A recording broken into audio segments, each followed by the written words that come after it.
Welcome to 5 Questions with Monika Mueller of Softensity. I'm Madeline Lipthrott, and I lead membership services with TAG. I'm delighted to introduce you to Monika, who's currently the Senior Vice President of Consulting Services at Softensity. Monika, thank you so much for joining me today. I'll let you go ahead and share a little bit about your background and how you ended up in your current role. Thank you so much. I'm honored to spend a little bit of time with you today, and I appreciate the opportunity to talk to you about these very insightful questions that you have sent me. A little bit about myself. My name is Monika Mueller. As you mentioned, I run our consulting services organization at Softensity right now. I grew up really from a solid consulting background, working for the Big 8 at the time, which turned into the Big 5, which now is the Big 4. But I cut my teeth in consulting at Ernst Young, got to work with world-class clients, implementing large-scale applications, had the opportunity to travel the world, felt really blessed about that. Switched and went to PriceWaterhouse and really started to hone my skills around delivery oversight, specifically in the telecommunications area. So continue to be really hands-on involved with technology, really from a delivery perspective. Then I went to work for OnStar, which is the in-vehicle communication system originally developed by General Motors, and that was just fantastic. We spent about 5 years building out the IT infrastructure for OnStar that enabled all of the telematics, and it was really cutting edge. So got sort of excited more and more about the emerging technologies that were in our marketplace and the real business problems that they can solve. And I think it was around that time I decided, you know, I'm pretty committed to technology. I have sort of a sick fascination with it, and really, you know, enjoy learning not only how to make it operate, but really what business problems can technology solve. And it's amazing how many business problems actually can be solved with technology. So I really focused a lot of deep dive into understanding different platforms, you know, even early adoption of cloud, and telematics has its own machine learning component. So it was a pretty exciting time from a tech perspective.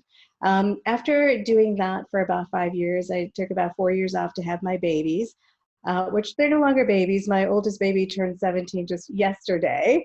So my non-babies are 13 and 17, but I did take about 4 years off to raise them and had a fantastic time. But after 4 years, realized I need to maybe start to use that part of my brain one more time. And so I came back into the workplace. And during this time, we were living overseas in Germany, and that's a whole nother conversation to have, but it's sort of an amazing perspective that I brought into my life. When I went back into consulting, I still continued to focus on sort of consulting delivery roles, and went into an operations type role. So really working for a mid-size company called Daugherty Business Solutions, with a large office here in Atlanta. Really cut my teeth on, you know, how does human resources work? How does IT work? How do you do resource management? They gave me a much rounder overview of the business. So I could sort of marry my consulting side with the operations side. And if anybody that's been in consulting for any amount of time realizes that consulting always has a bit of a business development role to it. So even if you're doing delivery, you're always thinking of ways to solve business problems for your client. And so I ran the office for Daugherty for a few years. That was just a fantastic experience. Then I decided I wanted to venture out on my own and start my own company, and did that for a while, for almost about 3 years. I had a company called the Insight Group, and we focused a lot on business operations, and technology enablement, and had some really great clients like Delta and others. And then I ended up merging my company into Softensity, and I've been working with Softensity for the last 2 years. And my role there is really focused on, you know, business development and growth of the company, but also with an eye on actual delivery and consulting. I think it's always good to keep the two tied together. You can't really sell if you don't have a really solid foundation of delivery in your organization, and you can't deliver anything if you haven't sold anything. So my background from having been in the trenches and having to deliver works to clients, and then actually, you know, engaging with clients now and helping them solve their business problems is a really nice complement, so that we're always only, you know, really offering services that we can really support and they're really helping clients. So that's just a little bit about my background. It's fascinating, and I'm honored to get to spend this time with you. And I'll go ahead and dive right in. We'll start with the first half of 2020. How have the events of the first half of this year accelerated your digital transformation? And then maybe also what you've seen with clients and the acceleration there as well. Yeah, I think this 2020 has caught everybody obviously off guard from various facets of society. But looking specifically as technology as an enablement for digital platform, I think companies have had no option but to think about digital transformation. It's almost forced their hand in terms of there was no more of, oh, maybe later, do I really need it?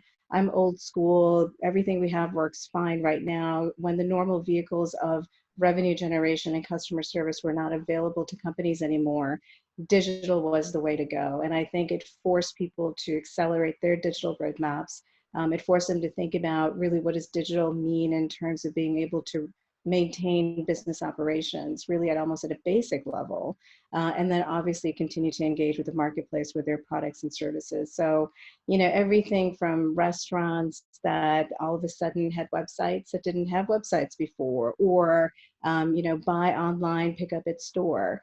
Those types of very new concepts to non-technology oriented companies was one of the biggest things that I saw.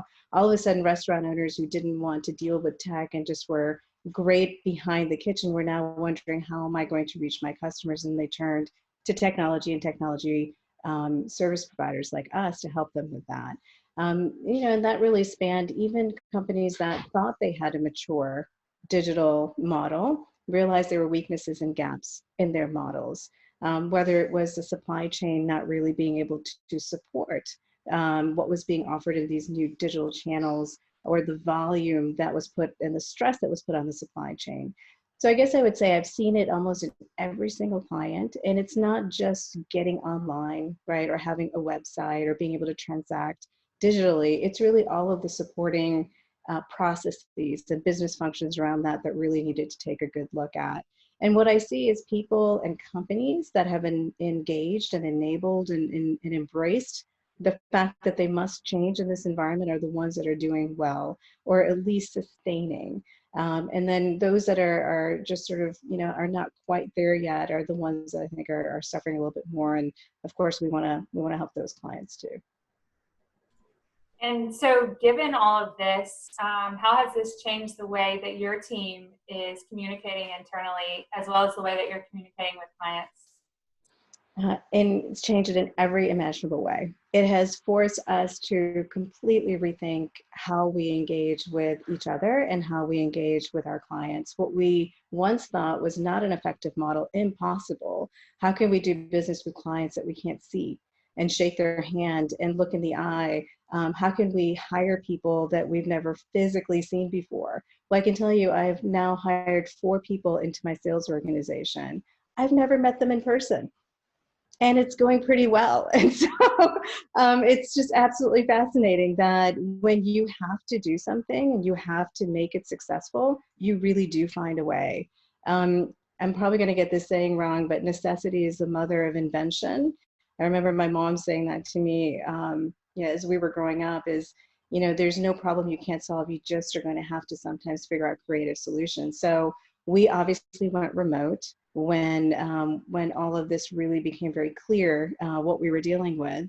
And there was a lot of concern, right? Our company had never been remote before. We've always been in the office. We've always enjoyed that collaboration, that being able to walk into each other's office, share ideas. And we were very concerned that we would lose that connection with each other. So we've done what I think a lot of companies have done is, we have Teams and we have, video conferencing capabilities. I have daily stand-ups with my team and then individual team members. We do a virtual happy hour every Thursday, just so that we continue to, not only just do our jobs well, but feel connected and part of a company.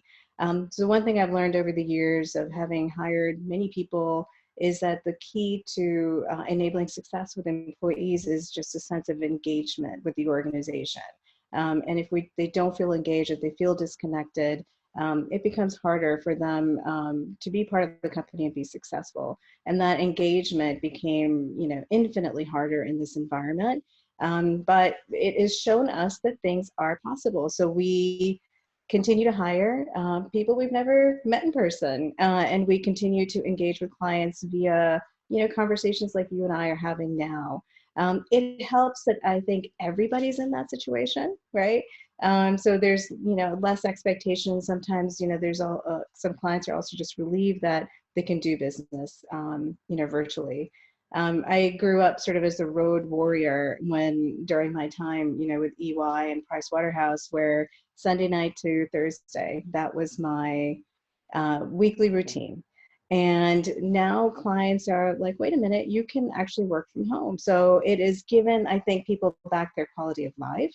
It's enabled them to not have to separate work and home so strictly. And there's a way to balance, both elements together.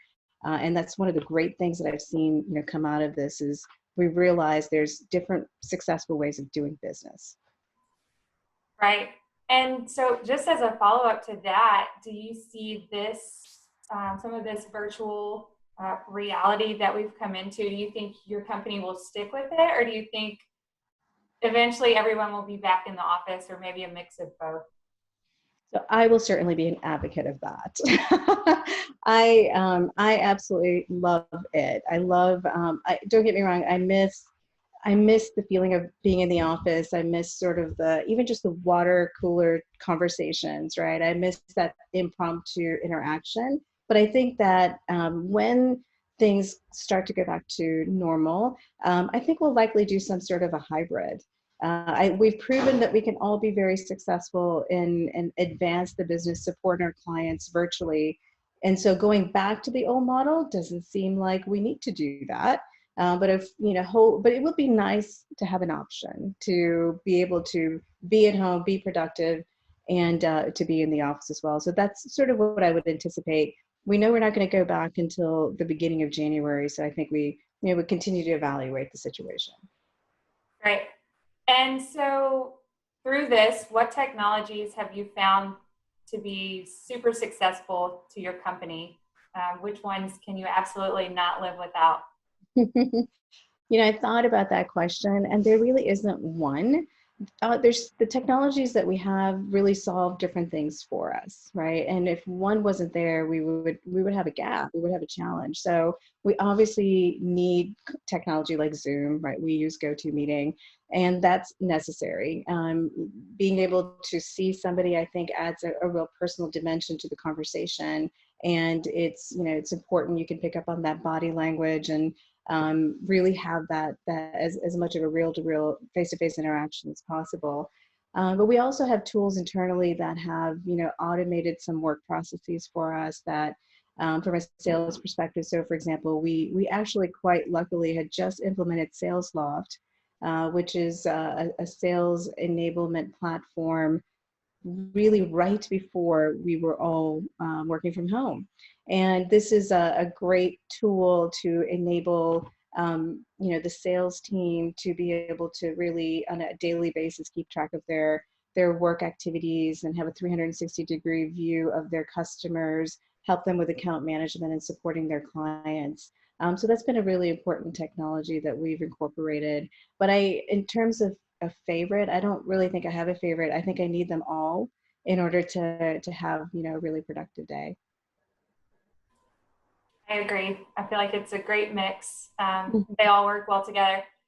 And so moving on to the development of new technology leaders, what are you doing to ensure that you're giving back into people who are aspiring to be tech leaders like yourself? That is such a great question, and so timely because tomorrow Women in Technology is having one of their two major events of the year. So I've been on the board of Women in Technology. This is my third year, and the first year that we're going to be doing this virtual. So we're going to have 500-600 participants virtually joining this event, which is a huge event for us. But in this event, what we highlight is really how to make that transition for specifically for women from the classroom as girls to the boardroom as women. And we highlight the success stories and talk about the enablement that has to happen across that path. And so really the work that we do at Women in Technology, which I'm extremely passionate about, and I have a daughter who thankfully has likes coding after a lot of encouragement on my part. I know, I was like, yes. We have programs that really help enable the life cycle journey of a girl as they go through college, right? So we're trying to instill excitement at high school level, middle school level, right? Get them excited about technology and not only coding, because I think there's such a fallacy in understanding of really what women can do or what people can do in technology. It's not just coding. You can be a project manager, you can be a UI designer, you can express your creative side, you can be a project manager, you can be in infrastructure, you can do so many different things in technology. It is simply not just hands-on coding. And we want to make that visible, because sometimes there's a bit of an intimidation factor, or even almost an uncool factor of being like a tech geek, right? So we have programs around that, and then we support women as they go into college. And then we have, trainings and programs that help women that are entering the workforce, and then mentorship and guidance for women that are then progressing in their career. So there's a lot that we could do, as individuals in terms of how we spend our time and how we give back. And my particular passion is really enabling the environments within our businesses, but within women themselves, to know that they can be very successful in technology fields in a multitude of roles.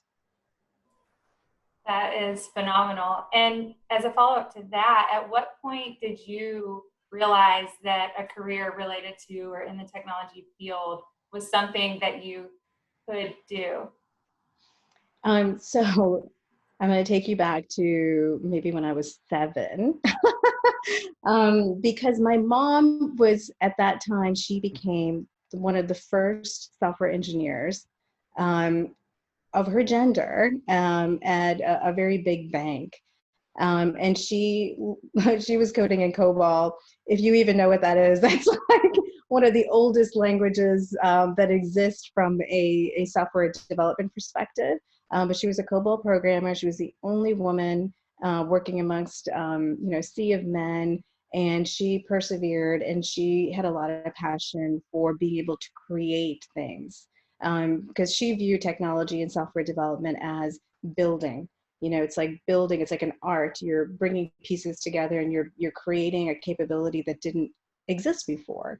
And so she instilled a lot of that excitement of it into me specifically. So I kind of owe a lot of my general interest in technology, from my mom. And I always tell her, she's retired obviously now, but I tell her there's still languages written in COBOL. And if she wanted to make a little, side hustle, she could probably make more than all of us combined, because there's maybe 3 of her left in the world. So she could go back as like the Uber consultant for COBOL. But I really owe a lot of my passion and just general confidence that she instilled in, she had 2 girls, in that, we could accomplish whatever we wanted to accomplish. And she was, extremely supportive for us. So I gotta shout out to my mom in that regard. Yeah, she sounds like an amazing woman. She did a great job with you. And so just to wrap this up, given your perspective on the first half of 2020, how do you see Georgia as uniquely positioned in the future of our innovation economy? Yeah, Georgia is absolutely positioned to be the leader in leading the entire country, if not the world, in new emerging technologies to solve the societal business challenges that we have right now based on the pandemic and what we're dealing with. I mean, that Atlanta has a huge startup ecosystem, and startups are really the forefront of emerging technologies. And I think because of the infrastructure that we have, which TAG supports as well, and I'm very thankful for that, it provides space, funding, guidance, mentorship, investments into these startups. So I feel like Georgia, given what Atlanta has built, and I really hope that sort of, technology enablement that has happened here in Atlanta from a startup perspective spreads throughout the state. But I think second to Silicon Valley, I don't see another part of the United States that's better positioned. We have great minds, we have great resources, we have great support infrastructures to really be, leaders. And I think, we're talking every day with our startup clients because we love them. They're just infinitely excited, full of energy, and they're working on technologies that we can actually take and learn, help them, and then take that back to our enterprise clients and insert some of those emerging technologies into larger companies as well. So I think Georgia can absolutely be the leader. I agree, and I'm excited to be here to see what happens. Yeah, I cannot thank you enough for your insight and for spending time with me today. Thank you for your passion, for your leadership in technology, and thank you for your partnership with TAG. absolutely. Thank you. Stay safe. We'll talk to you soon. Thank you.